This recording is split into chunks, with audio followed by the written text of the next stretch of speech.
Thank you, everyone. Thank you, Philip, for the nice talk. And I think you just talked about, yeah, okay, yeah.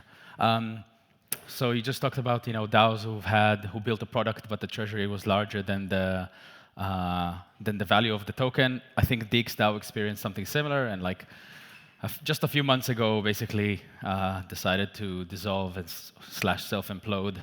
Kind of sad, but it is what it is, right? Um, so yeah, all the ways we fucked up governance. I don't think we can cover all of the ways, but I think we can try and cover the core reasons and yeah, basically how we can rethink it from the bottom up. So a little bit about me. I sort of joined the space because of the DAO hack in Ethereum. That sent me down the rabbit hole of Bitcoin and the separation of money and state. And the DAOs are like, the disruption of all power structures. I was living in China at the time. I was advising a few startups and then had a startup of my own. Closed that down and started advising a few startups in the space. One of them was DAOstack, which was one of the early sort of governance systems alongside Aragon and Colony.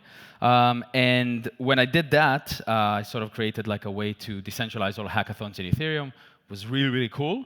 Only then COVID happened and no more hackathons.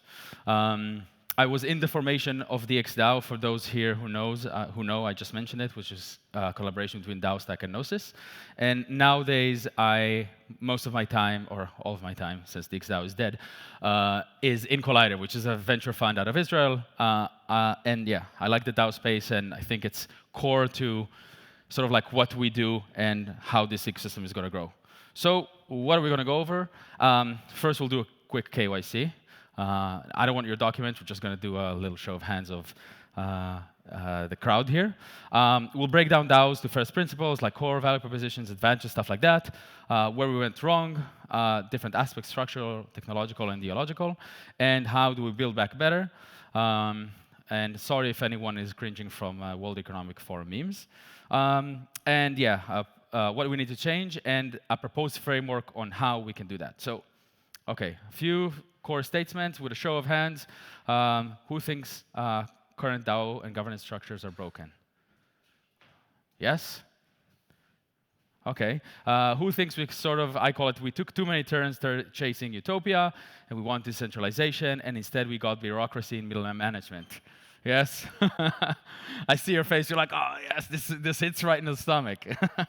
And then I take it as, things worked briefly in the bull market because everybody was making money, so no one cared, right? Show of hands, yes? Some people are like, no, yeah, you're right. And 99% of DAOs will dissolve over the next 2 years, yes? Yeah, less, yeah, I see less show of hands, all right. Who's an active DAO contributor? Okay, nice. Who is happy with the performance of their DAO? Yeah, Luke. All right. We're gonna ask you about this in a bit. Who has ideas on how to change how DAOs work? All right, cool. So we can have a discussion. All right. Anyone wants to? Who raised an idea on how to improve DAO governance?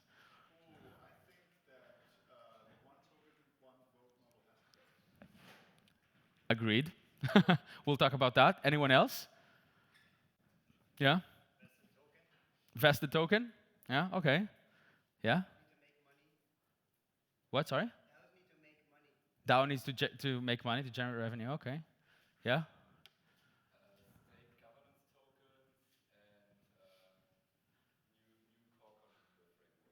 New core contributor frameworks. Okay, interesting. All right. So I think we'll touch on most of these things. So let's talk about the fundamentals. What are DAOs good for, right? What do they enable and unlock? What can they do that legacy systems cannot, right? Anyone? Hands? Yeah? He knows. Nobody knows. He saw my presentation. So, anyone else? Yeah? Theoretically decentralized coordination. Okay. Anyone else? What are DAOs good for? What traditional organizations do that DAOs can enable that the traditional organizations can't. Sorry. Yeah? Okay, low personnel onboarding costs. Okay. All right, so we'll go into the first one. I think as I mean, he saw my presentation yesterday, so legal arbitrage, right? That's kind of the first thing that we can do, right? And I'm not saying this in a bad way. I think legal arbitrage is necessary, and my take, and some people heard this before, but innovation and regulation are two ends of the same spectrum. If there is regulation, innovation cannot happen. It sort of stops. And it's sort of like it's really needed to actually do legal arbitrage and do things that are outside the law and innovate, and that's how innovation happens. And the photo here on the bottom right is referring to the Howey test, right? A guy growing a grove of oranges and selling those oranges, and that's considered a security. So, yeah. Another thing, right? Transparency, right? All DAOs, all these governance tools are inherently transparent. And since they're inherently transparent, like, you can see what happens. You can, with the next point, which is programmability, you can program KPIs, OKRs. You can program if this happens, then that happens. If a contributor does something, he will receive the reward. And that creates like a very interesting design space. It's very complicated, and especially like once you design something, it's, people will do exactly the thing to sort of like game the system. But it's still like one of the core inherent features of DAOs, right? So, all right, what are some of the problems that we have today? Structural, technological, ideological. Maybe we touched on this, so I can just continue. So, who knows what this is? Oh, no. Okay, what is this? CIA document how to destroy organizations. Yeah, from within, right? And so you can see sort of like the highlights, talk as frequently as possible and at great length, bring up irrelevant issues as frequently as possible, haggle over precise wordings, refer back to matters that were decided, be worried of the propriety of any decision, right? This is DAOs, guys. This is how DAOs function today. If you've been in any forum, there's just like super long posts. People are debating endlessly on things that don't really matter. So something to keep in mind. Who knows who this is? Yeah? No, I know the talk. Huh? It's Brian. And what is this referring to?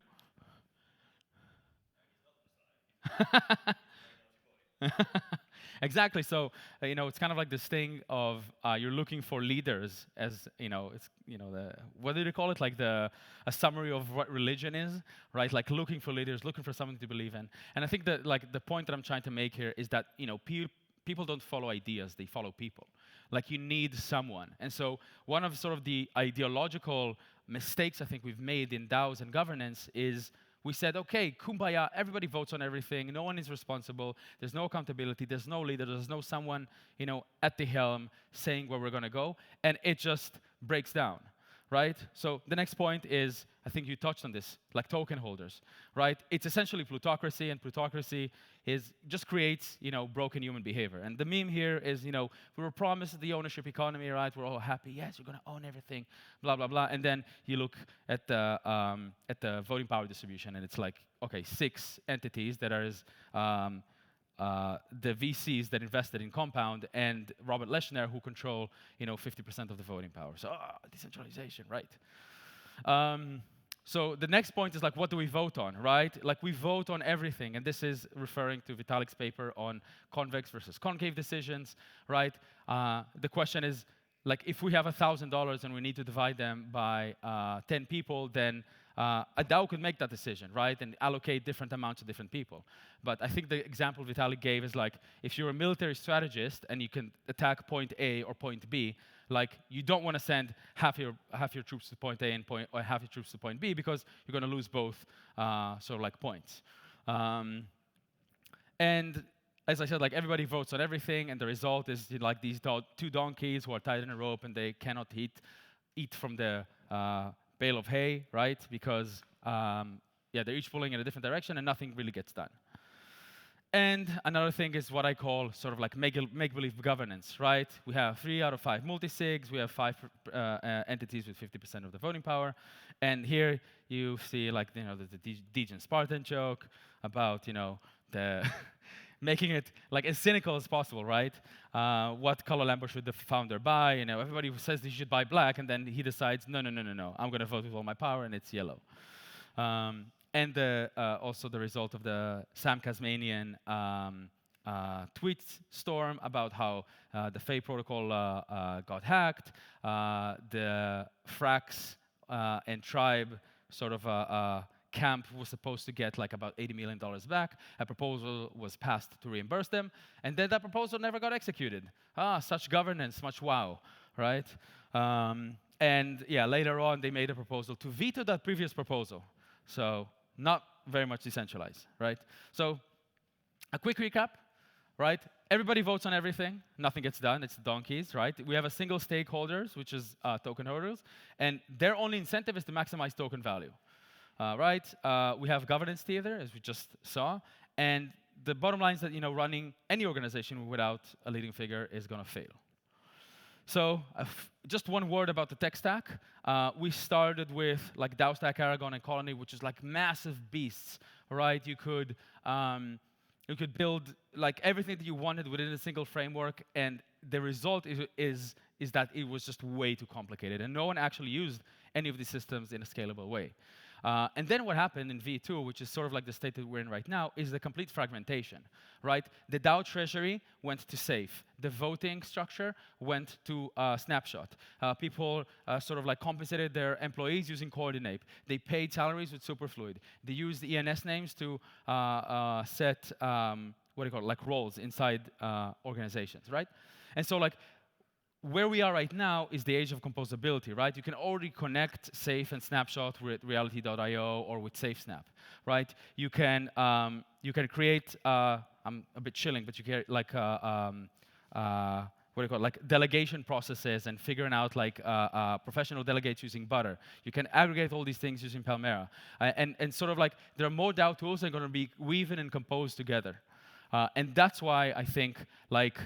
We'll see in a bit, like how do we build back better, right? And sorry for the World Economic Forum memes, it's a bit cringe, but they just have good memes. Like, gotta give it to them. So one thing that I think we've kind of forgotten, and it's kind of like the saying of throwing the baby with the bathwater. That's what we did in crypto, right? We're like, yes, DAOs are decentralized organizations. We're going to build everything from scratch. Like, humans are going to behave completely different than they did in the past, and everybody's going to vote on everything and all that stuff. And it doesn't work. So what if we take some of the governance lessons from history? We have 300 years plus of corporate governance. We have the way the American and French Revolution structured government with 3 branches that sort of like create checks and balances. And why don't we take some of these primitives that know work in human organization and apply them onto DAOs, right? So who knows what this is? Yeah? Yeah, so this is the optimism sort of like governance structure, right? They did 2 houses, token house and citizen's house. One is transferable, one is non-transferable.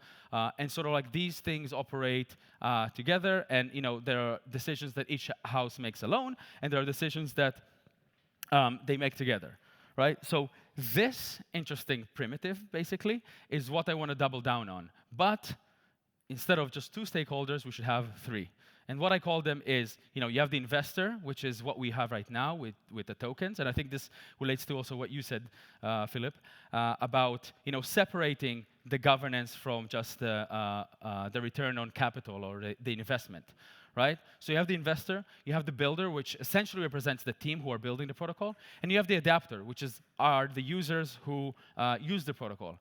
And I think the main difference between Web 2 and Web 3, right, is in Web 2, a company like Airbnb, who had a lot of like people who hosted houses, who helped the platform grow, who created a lot of things in it, they were, when Airbnb essentially IPO'd, they wanted to give these guys shares. They actually managed to, but it was like less than 0.1% of the hosts in United States, in certain states that were able to participate in the IPO. And those who did, were very well off. And what Web3 enables us is to have the traditional way of there's a team, there's investors, but also cut a slice of the pie for the adapters, right? So to recap this, we're looking at leadership. We're looking at sort of like a diverse set of stakeholders or constituents, and we want to build a system with checks and balances.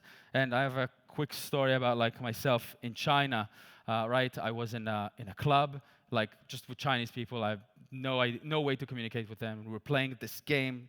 I'm completely drunk, obviously, right? We're playing this game, there's like 0 and 5 and 2, and like I'm doing a 0 and he's doing a 5, and he's like, I'm drinking, like, I'm really confused, and then I get back home and I wake up the next morning, I'm like, what the fuck we were playing? And then, it wasn't 0, 5, and 2, it was rock, paper, scissors, right? So it's a global phenomenon, right? So a drinking game of rock, paper, scissors. So the investor, right? Let's look at each one of these stakeholders like separately. So their voting power comes from like VE token, right? Their motivation is to get future returns, right?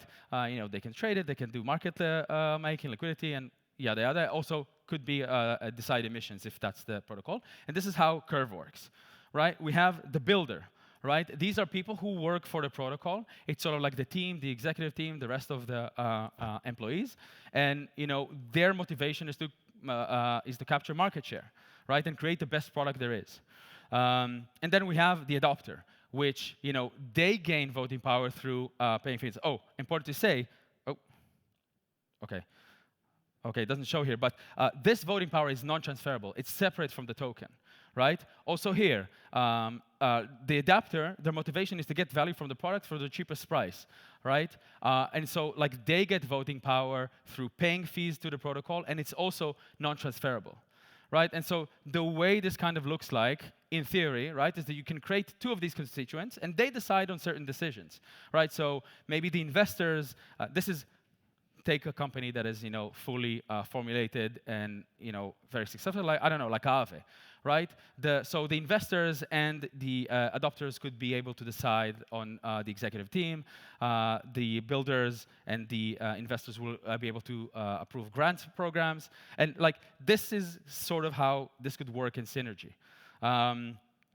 And the nice thing about this is that you can use like existing primitives. So you can elect representatives, you can create sort of unions, you can create associations of adapters who all want to elect a certain union that represent them, and yeah, stuff like that. And another thing that it's already emerging, but it's professional delegates, right? In Aave, you have Chaos Labs, you have Gauntlet, who are responsible for risk, and they are delegates that are, get that sort of that mandate from the DAO. And why not have that for more things? Like you have Karpatki, who are doing treasury management. You have other folks that are doing risk, and yeah, just find.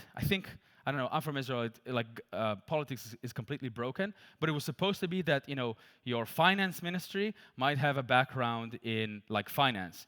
In Israel, it's completely not the case, but, that's kind of the goal, like, hire professionals to fill in those roles, maybe even compensate them and stuff like that. And so, yeah, like, using Snapshot, using safes in sort of like that weaving of the new DAO in the V3 era. And then, this is kind of like how it could look like. Obviously, it's all orchestrated with safes. You can have, just like Safe is doing with Guardians. And yeah, you can have, you can elect sort of like delegates with KPIs. And the result of this is something that we've known for, I don't know, at least 200 years, is a board of directors. Like, that's how it will look like. It will be transparent, it will be programmable. Like, at any point, you can remove these board of directors, and they are no longer, the certain delegates, they're no longer controlling, yeah. And so that's kind of like how the full kind of meme works. And yeah, I think that's it. Yeah. Questions, thoughts, ideas? Yes. Thank you. Thank you. Yeah. I'm on time as well. No questions. Thanks for the talk. Loved it. Really cool. Totally in on optimism governance. Do you have any other ideas in that? Because there must be more, right? What do you mean? Sorry? Is there other ways than the bicameral optimism governance model? Isn't there something even weirder and crazier I that we feel could like do? going down the path of like more weird things, like more sort of like crazy stuff, it's, I mean, I know perhaps this is like someone, like, I don't know, Steve Jobs will come and see the future and see like, oh, this is how humans can organize in a decentralized way. But I think taking things that we know that work, which is, you know, like checks and balances systems of 3 different entities that are, you know, putting each other in check, like, you know, judicial, executive, and legislative branches of government, and applying them to something like this, I think it makes more sense. And then it's, I guess it's tricameral. I think doubling down on, you know, Philip's notion. So yeah, I think we need to take existing systems, apply them to what's working, or like, you know, what's the value propositions or the unfair advantage that we have with, you know, programmable smart contracts, and build on top of that. I don't know if there's some, I don't know, if Vitalik hasn't written something like fully fledged on about this, then who can? Yeah. Any more questions? Hi, great talk. Thank you. What do you think about implementing DAOs, not for protocol governance, but for like general purpose organizations? I mean, like, I don't know, maybe some kind of business or a company.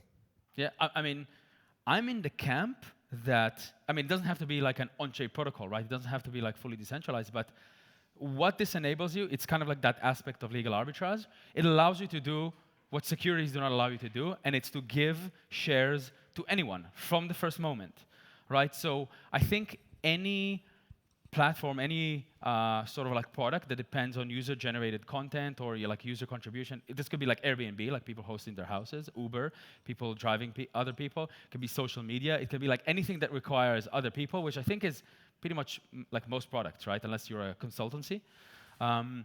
Then like why not build it in like this type of way? And I think over like we have a lot of like legal uncertainty, like what are DAOs, where are they incorporated, all that stuff, but I think just that is going to be very interesting in the future. Developing, allowing like essentially any business to incorporate, quote unquote, like that, giving the users their share. And yeah, this is just like an interesting anecdote. I have a friend who's doing like all of these websites of like top 10, like they have reviews of like headphones and like electronics, and he's making a lot of money. It's like one of the biggest companies in the world for this.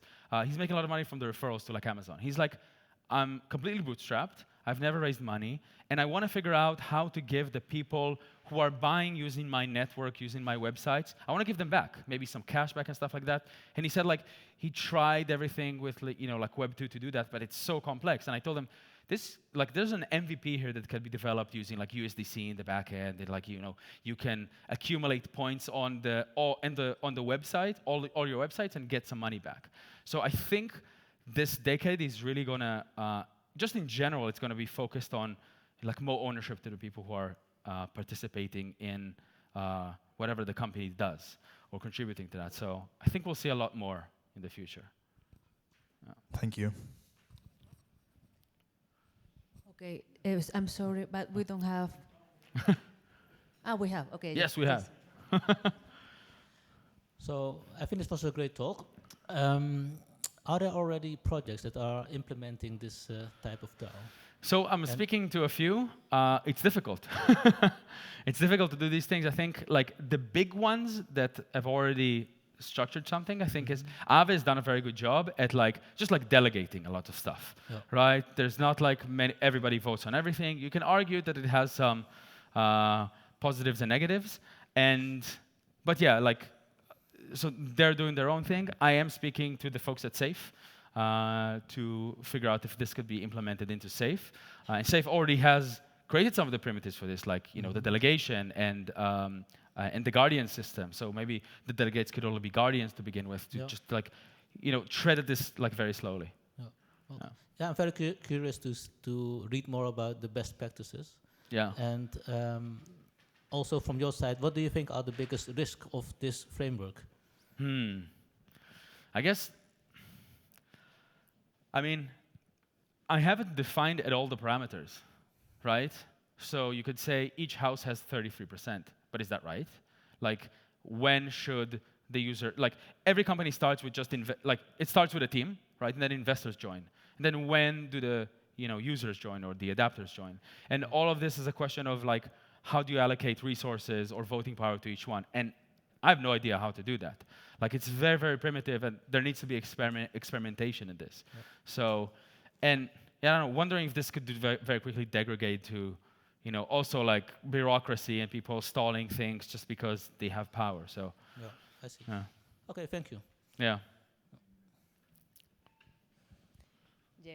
Thank you very much. Thank We you. don't have more time for questions.